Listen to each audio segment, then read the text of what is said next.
অধিকাংশ সময় কিছু না কিছু নিয়ে অস্থিরতা থাকে দেশের ক্রিকেট আঙ্গনে। একটা ইস্যু যায় আরেকটা আসে।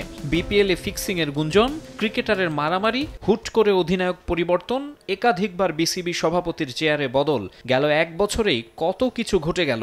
আগেও চলতো এসব। অনেকেই বলেন বাংলাদেশের ক্রিকেটে খেলার চেয়ে ধুলা বেশি। চেয়ারটায় বসলে তো সবাই অন্যরকম হয়ে যায়। ফারুক ভাইকে নিয়ে তো আমার অনেক স্বপ্ন ছিল যে বাংলাদেশের ক্যাপ্টেন, উনি তো চেঞ্জ করে দিবেন বাংলাদেশের। কিন্তু উনি এমন কিছু বিষয় নিয়ে পড়ে গেল যে বিষয়টা কাম্য ছিল, মানে ইম্পর্টেন্ট না। অনেক ইম্পর্টেন্ট ইস্যু ছিল যেটা ফারুক ভাই খুব ভালোভাবে হ্যান্ডেল করতে পারতেন। মানে আমার মনে হয় ফারুক ভাই রাইট হ্যান্ড লেফট হ্যান্ড যারা ছিলেন তারা কত ফারুক ভাইকে হেল্প করছেন বা তাকে রাইট আইডিয়াগুলো দিয়েছেন, বা ফারুক ভাইয়ের আইডিয়ার কোনো তো অভাব থাকার কথা না আমার মনে হয়। সে ফারুক ভাই গেলেন, এখন বুলবুল আসলে, এখানে কাছে আমাদের এক্সপেকটেশন অনেক বেশি। আপনি কীভাবে বুঝবেন যে আসলে কে who is the right person? মাঠের বাইরের অস্থিরতার প্রভাব মাঠের পারফরম্যান্সে স্পষ্ট। আইসিসির পূর্ণ সদস্যপদ পাওয়ার পর 2 যুগ পেরিয়ে গেলেও একরকম খালি পড়ে আছে বিসিবির ট্রফি ক্যাবিনেট।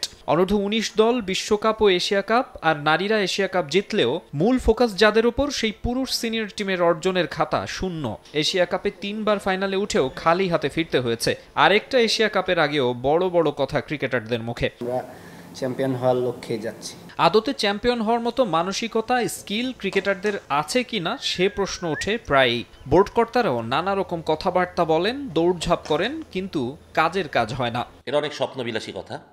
সেটার জন্য যেরকম সিস্টেম দরকার ছিল সেটি আমাদের নাই। ইন্ডিয়ার মতো ফ্যাসিলিটিস নাই। আপনি ওয়ার্ল্ড কাপ চ্যাম্পিয়ন হতে চান, আমরা মিরপুর নিয়ে অনেক বড়াই করি, আমাদের এইটা সেইটা। গুয়াহাটির কাছেও না, আমরা মানে একটা স্টেটের কাছে না। প্রতি বছর ইন্ডিয়ান ক্রিকেট বোর্ড 100 কোটি রুপি দেয় প্রতিটা স্টেট টিমকে।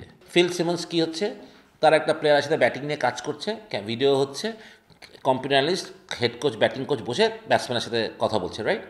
আমি চাই এটা এইজ লেভেলে হোক। ভিত করার টাইম আন্ডার 17 থেকে শুরু করেন, আন্ডার 16 থেকে শুরু করেন। পাইপলাইনে কিন্তু প্রবলেম নাই, আসলে শ্যাওলা পড়ে যাচ্ছে। আসলে আপনার ভালো কিছু না থাকার কারণে ছেলেগুলো যখন উঠে আসছে তাদের এই টেকনিক্যালি ফল্টগুলো ধরা পড়ছে। নাজমুল হাসান পাপনের আমলে প্রায়ই শোনা যেত 900 কোটির বোর্ডের গল্প, কিন্তু অজানা কারণে ক্রিকেটের বিকেন্দ্রীকরণ কিংবা ফ্যাসিলিটির মান উন্নয়নে তাদের ছিল বিরাট অনীহা। বছরের পর বছর আঞ্চলিক ক্রিকেটের কথা শুনিয়েও পেশাদার কাঠামো তৈরি করতে পারেনি তারা। ক্রিকেট বিশ্বের অন্যতম ধনী বোর্ড হলেও মাঠ, একাডেমি, ইনডোর, প্র্যাকটিস ফ্যাসিলিটিস একেবারে সাধারণ মানের। ইনডোরের বিকল্প বাংলাদেশে কিচ্ছু নেই। এই যে ধরেন 3-4 মাস ধরে বৃষ্টি হয় বাংলাদেশে, সেটা কোথায় ট্রেনিং করবে আসলে? আপনি ইনডোর আপনি হাতে গোনা দেখেন তো কয়টা আছে? Is it's enough? সেখানে সবাই যাইতে পারে? এরকম একটা ইনডোর বানাতে হবে 20 লেনের, যেখানে দুনিয়ার বাচ্চারা একসাথে খেলতে পারবে। আপনি একটা সেন্টার অফ এক্সেলেন্স বানাতে পারেন না এখনো বাংলাদেশ ক্রিকেটে, ঠিক আছে? আপনার বায়োমেকানিক্সের কোনো কাজ হয় না বাংলাদেশ ক্রিকেটে, একটা টেস্ট প্লেয়িং নেশন। এগুলো করলেই result will be take care. আমি ফান্ড খালি করে দিতাম এত, বাংলাদেশের এত ব্যাংকে টাকাই রাখতাম না। আমি ব্যাংকে টাকা রেখে আমি কী করবো?